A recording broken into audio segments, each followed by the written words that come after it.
Well, hello folks. It's time to start looking at these new Tenet weapons from the Sisters of Parvos. I am sure, because, you know, it's new. It's out for a couple of days now, but it's still fairly new. People are still hunting for their stuff, and I'm sure you want to know, hey, which ones should I be prioritizing? Which Tenet weapon should I be going for first? And don't you worry about people, I'm going to help you out with that. So I'm going to go through them all. But we're going to start with the Arca Plasmor, because it's the first one I hunted for. Once I have all of them, I'm going to be able to do sort of like a more full breakdown of all of them and see which one's actually better than the other. But for now, let's just look at this thing in a vacuum. Let's compare it to like the previous Arca Plasmor and see like, hey, is this bad boy back on the menu? Because the Arca Plasmor was meta for a while. It was part of the meta a while ago, but it's fallen off. So now there are like other guns that are better. And we also have this new rework of, you know, rebalancing and stuff. So we got these new gun mods. Like, can they lift this thing up to be where it needs to be to compete with like melee weapons and stuff? Well, let's have a look-see, shall we? Because it's actually quite potent, depending on what you are facing. So, say for example, let's take some pretty chunky corpus units here, like, you know, Terra elites. The guys who are protecting profit takers, stuff like that. If you were to go at these guys with a big old Arca Plasmor with like 5 formas, so it's level 40 and stuff, and you build it correctly, then yeah, you can kill them, and you can kill them pretty easily. These are level 180. As you can see, it's pretty easy to take them down. Now that's corpus enemies, even though they're very, very tough corpus enemies.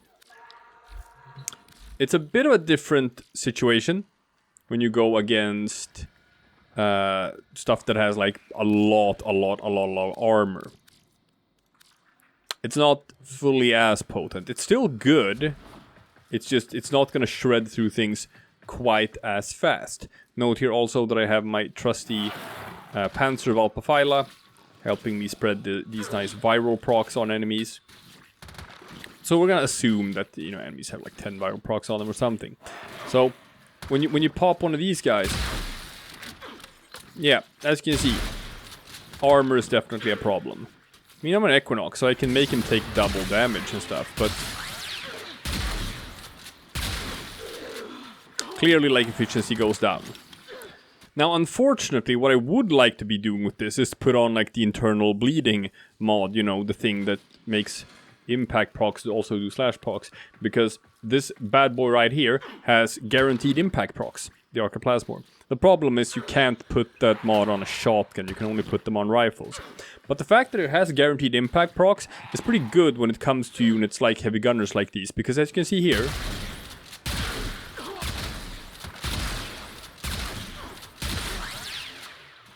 it's pretty easy to like get the prompt for the mercy kill even when they're at pretty high health. And then you can just go in and take them out that way. Is it a problem that you can't kill enemies as fast, armored enemies with this thing? Yeah, it is. It is. That's one specific enemy. If we just lower it a little bit to see like sort of like the stuff that you will be facing normally in Steel Path. Let's take like a Lancer, a fully normal Grineer Lancer, whatnot, here, yeah. And put him at like level 150 or something. Something like this.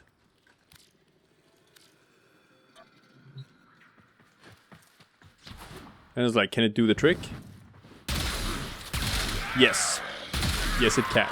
So, don't be swayed by the old corrupted heavy gunner test as if that's the end-all be-all. It's like, you know, are melee weapons still stronger than guns? Yes. Are guns catching up? Also yes. So, let's take a look at the build that I have right now for this thing. what I did was, since the Arca Plasmor has innate radiation damage as it is, we have the same thing as you can do with the Kuva Nucor. You can stack so many different status effects on this. So if you hunt for one that has magnetic damage, then you can build it for radiation, plus magnetic, plus viral, plus something else. And I just chucked in, the prime charge shell, because it's just big beefy damage. If you want to put some heat in here, that's fine as well. And this is absolutely a status weapon. It's got really high status chance. It's got like twice the range of the normal Arca Plasmor, so you can take things out from quite far away. Not using a Riven mod, but that's because this is like a brand new weapon. It's got the lowest possible Riven disposition, so you're not gonna get all that much out of using a Riven mod. I do have a pretty decent one here that has status chance plus toxin plus cold, so I could probably replace this thing right here, squeeze cold damage in as well, and then maybe I wouldn't have to use the Prime Chilling Grasp, but I'm pretty fine with using it. And I am, of course, using the new Galvanize mods. I haven't maxed out the Galvanize acceleration yet, I'm 1 dot away from that, but I am using Hell and Savvy. Now, I've heard conflicting reports whether or not this mod is currently bugged, if it's working the way it's supposed to or not, if it is giving you the plus status chance, if it is giving you specifically the condition overload effect, where it actually increases the damage per status type affecting targets. It's unsure if this currently works or not. So if it doesn't work, then the Arca Plasmor is obviously stronger. And this is pretty nice on the Arca Plasmor because you can just give it even more juicy range. So it's one of those weapons that really benefits from using like all of the Galvanize mods. And it has a pretty long reload, so I think Prime Tactical Pump feels pretty nice to use in this one as well. Now, out of the new Arcanes, I'm still leveling them up. I am not even close to getting to max level on these things. But the primary Deadhead is probably the one you want in the Arca Plasmor. This is the one that gives extra damage when you do headshot kills. And the reason for that is because shotguns with their spread are actually really easy to collect headshots with. Practically every kill that you get with this thing is going to count as a headshot kill. And this bonus lasts for 24 seconds. It's just got 3 stacks. It's not like the Merciless one that has 12 stacks that only lasts for a short time. You have to maintain it. These are going to last for a really long time. And it's going to be really easy to collect them. So bumping up the damage that way is going to be nice. Once I have this maxed out, I'm probably going to stop using point blank because it's like additive, so they interfere with each other or like just diminishing returns. And I might actually try to sort of bump the crit chance on this thing instead. Who knows? Maybe I'll just use this Riven mod here and then I can do like crit chance, crit damage to bump the damage that way. Because they bumped the new, or like they changed the values on the corrupted mod. So the corrupted mod that gives like more crit chance for shotguns is actually really good now. And we have a good way of getting increased crit chance on shotguns. And then you could probably build this as a sort of hybrid weapon that's both for status chance and for crit chance. But for now I'm using it mostly as a status-based weapon. So that's kind of the build in a nutshell. Is it strong? Yes. Yes, it's very strong. If you compare it to like the normal Arca Plasmor, let's do it this way. I'm just gonna slot this to the second config, something like that. And use this one, slot it to the second config, something like that. Now if we're looking at these, you will see that the Tenet Arca Plasmor compared to the normal Arca Plasmor, it's got a better crit multiplier. It's still got, like, yeah, slightly lower status chance, but it's still very high at 28%.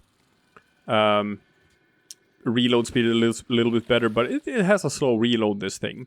But the main thing, besides just some more base damage, is that it has, like, almost twice the range of the normal Arca Plasmor, which is very, like, it just feels good to use this weapon. Because the problem with the Arca Plasmor is that like it has such a steep fall off. And you have to be like really, really close to enemies to kill them. But with this thing, it's like, I can be pretty goddamn far away and still shred people with this thing. And if I manage to trigger the galvanized mod, that increases the range on this thing as well, which I can also stack and get even more range with. And then it starts feeling almost like a well, it's a shotgun sniper rifle, right? See this? You see this? Now we're talking, right? If an Arca Plasmor can do this and just pop level 150 enemies from this range, people, from this range. Check it. That's something. That's something. So yeah, is this weapon any good? Yeah, it's pretty goddamn good. It feels nice to use. Is it the best Tenet weapon? I actually don't think it is. I think there are others that trump it, but we'll get to that in some later videos. But for now, should you be hunting for the Arca Plasmor? Yeah, you should.